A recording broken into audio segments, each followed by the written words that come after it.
रजनी को बचपन से ही पेंटिंग का बहुत शौक था। वो हमेशा से ही पेंटर बनना चाहती थी, पर उसके माँ और पिताजी ने उसको कभी भी इस चीज के लिए सपोर्ट नहीं किया और उसकी शादी नीरव से हो गई। नीरव रजनी को बहुत प्यार करता था, पर रजनी हमेशा चुपचाप ही रहती। वो इस शादी से खुश नहीं थी। वो ये शादी नहीं करना चाहती थी। उसे तो हमेशा से पेंटर जो बनना था। अपने इस सपने को वो नहीं पूरा कर पाई, इसलिए वो हमेशा उदास रहती थी। रजनी, बहुत ही बढ़िया फिल्म लगी है, कल देखने चले? नहीं जी, कल मुझे बहुत काम है, मैं नहीं जा पाऊंगी। अच्छा तो कोई बात नहीं, संडे को चलते हैं। देखिए, मुझे फिल्म देखना पसंद नहीं है, आपको जाना है तो चले जाइए। नीरव को मना करके रजनी वहाँ से चली जाती है और अपने बैग को खोलकर उसमें बंद पड़े ब्रश और कलर्स को देखकर रोने लगती है। रजनी, चलो ना कहीं बाहर खाने चलते हैं, कुछ तुम्हारी पसंद का। जी, मुझे नहीं जाना, मेरी तबीयत ठीक नहीं है। रजनी वहाँ से चली जाती है। नीरव को समझ नहीं आता कि रजनी उससे इतना दूर क्यों रहती है। वो जब भी उसके साथ वक्त बिताना चाहता है, रजनी कोई ना कोई बहाना बना देती है। एक दिन घर पर कोई नहीं था।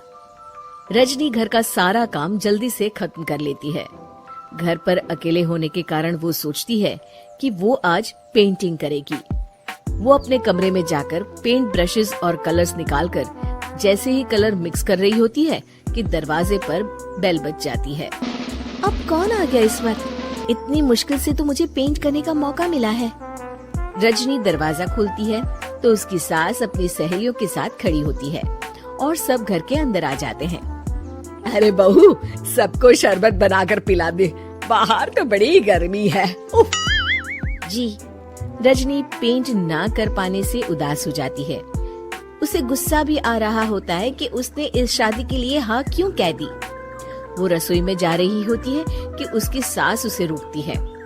बहू, सबके खाने का भी इंतजाम कर लेना, आज का लंच तो ये सब यहीं करेगी। हाँ। रजनी बिना कुछ कहे रसोई में चली जाती है। सबके लिए खाना बनाती है। सब खाना खाते हैं और रजनी घड़ी देखती है कि ये सब कब जाएंगे ताकि वो अपनी पेंटिंग कर सके। जब शाम होती है तब सब चले जाते हैं अपने घर।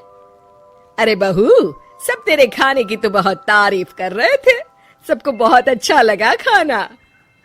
आपको मुझे सुबह बताना चाहिए था ना कि आपकी सहेलियां आ रही हैं। पता भी है कितना वक्त लगा सारा खाना बनाने में। अरे बहू, तू ऐसे कैसे बात कर रही है मुझसे? तो और कैसे बात करूं? मैं इस घर की कोई नौकरानी नहीं हूँ कि इतना काम करूंगी। रजनी अपने कमरे में जाकर दरवाजा बंद कर लेती है। शाम को जब नीरव आता है तो उसकी माँ उसे पूरी घटना के बारे में बताती है। क्या रजनी ने आपसे इस तरह बात की माँ? हाँ, और पता नहीं उसे क्या हो गया है, शाम से बाहर भी नहीं आई है। मैंने तो कई बार आवाज दी, खाना भी नहीं खाया उसने।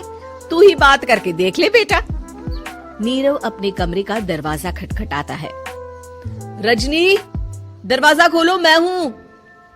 रजनी दरवाजा खोलती है और फिर वापस जाकर अपने बिस्तर पर लेट जाती है। रजनी, माँ से बात करने का ये क्या तरीका है? मैंने कोई गलत बात नहीं की है। अरे तुम क्यों ऐसे बर्ताव कर रही हो सबके साथ? क्या तुम इस शादी से खुश नहीं हो? रजनी कुछ नहीं बोलती। अरे बताओ मुझे रजनी, क्या ये शादी तुम्हारी मर्जी के खिलाफ हुई है? हाँ, मैं ये शादी कभी नहीं करना चाहती थी। तुमसे क्या, मैं किसी से भी शादी नहीं करना चाहती थी। रजनी रोने लगती है। चुप हो जाओ रजनी, बताओ मुझे, तुम क्यों नहीं करना चाहती थी शादी?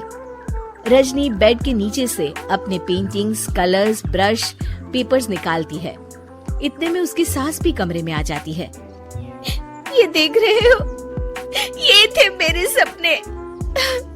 मैं पेंटर बनना चाहती थी, पर माँ पापा ने कभी सपोर्ट नहीं किया और मेरी शादी करवा दी। मेरे सारे सपने टूट गए।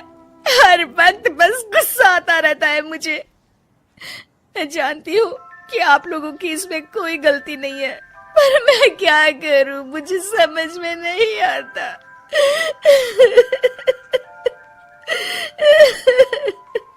रजनी फूट फूट कर रोने लगती है। मुझे माफ कर दीजिए, आप दोनों के साथ मैं बहुत बुरा बर्ताव कर रही हूँ। अरे रजनी बेटा चुप हो जाओ तुम। नीरव पानी लेकर आता है। ये लो पानी पियो और शांत हो जाओ। रजनी पानी पीती है और उसकी सास पेंटिंग्स देख रही होती है। अरे नीरव, हमें तो पता ही नहीं था कि हमारी बहू कलाकार है। अरे कितनी अच्छी पेंटिंग्स बनाई है, देखो तो। ये वाली तो मैं अपने कमरे में ले जाऊंगी। आपको ये पेंटिंग्स अच्छी लगी? अच्छी नहीं, बहुत अच्छी लगी। और तुमने हमें बताया क्यों नहीं? तुम जब चाहे पेंटिंग कर सकती हो रजनी। हम तुम्हारे सपनों को पूरा करने में तुम्हारा पूरा साथ देंगे। हाँ बेटा, हम कला की कद्र करते हैं। हम कलाकार तो नहीं, पर मुझे गर्व है कि मेरी बहू एक कलाकार है। रजनी, नीरव और सास तीनों हंस पड़ते हैं।